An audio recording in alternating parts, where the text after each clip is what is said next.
Well, thank you, Mr. Chairman, and Director Young, I want to thank you for being with us here today to answer our questions and try to provide some insight into the President's budget request.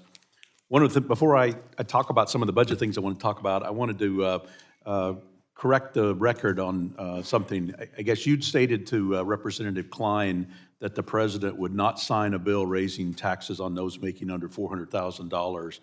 But President Biden has already signed a bill raising taxes on those making under $400,000.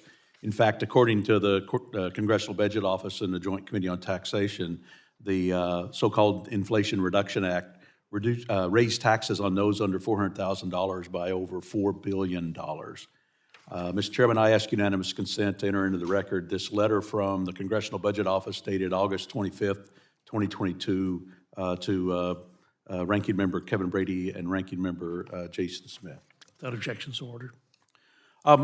It's not really a concern that some of my Republican colleagues have major concerns about the proposal we're talking about today, from the anti-growth tax increases to expanding the DC bureaucracies. There's a lot for us not to like in the budget. But I want to focus my questions on something that, at least outside the hearing, is something I think there's bipartisan support that's certainly growing, and that's namely addressing our fiscal crisis and where we are.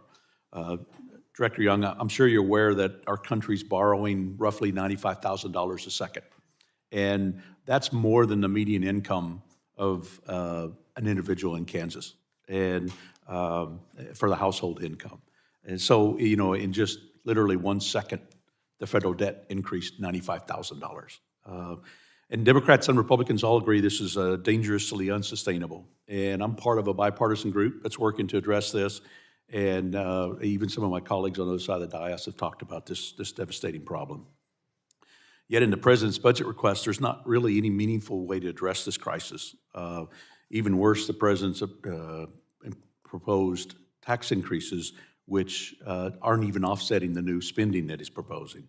And it seems like the plan is to have a continued deficit and continuing growing that debt.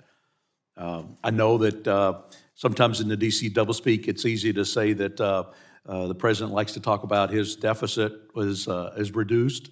In reality, though, just because you propose a large deficit that's less than a larger deficit that had been proposed before, that's not a cut. It still increases the debt. And in fact, our national debt's going to increase to $52.7 trillion in 10 years based on this budget from a already staggering $34.5 trillion.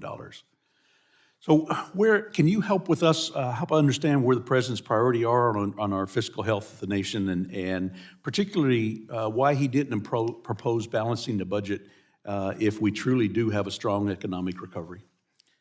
Congressman, one, I want to make sure we are not conflating deficit and debt. The President has, in fact, when he began, the deficits are over $1 trillion lower than when he began.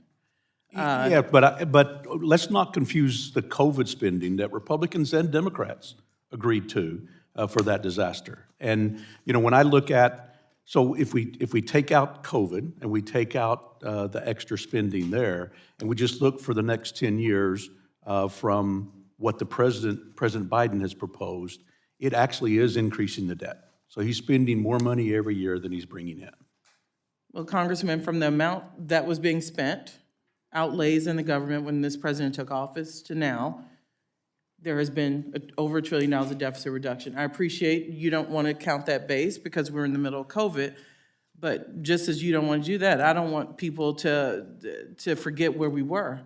And he led a successful vaccine campaign and ensured that we had one of the strongest economic recovery than any other major economy in this world. Wow. He was the beneficiary of the Operation Warp Speed that President Trump put in place, and that started rolling out before President Biden came into office, and was actually helping make that economy get started. And I think we can all agree, even Alexander Hamilton brought up that the necessity for borrowing during a particular emergency cannot be doubted.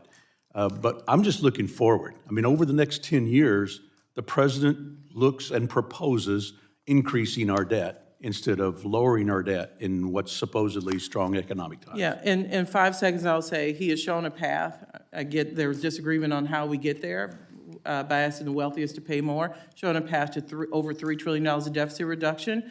And the risk is, you've asked me about a balanced budget, the risk is that programs like Social Security, like Medicare, like Medicaid, like the Affordable Care Act, those are where the government has most of its outlays. If you want to balance in a short amount of time, there's no other place to go but for those to come down. Yeah, and I know my time's run out, but the debt does increase. That's the fact of the matter is President Biden's budget proposal is going to increase the debt over the next 10 years. And unfortunately, my time's run out. I'll yield back, Mr. Chairman.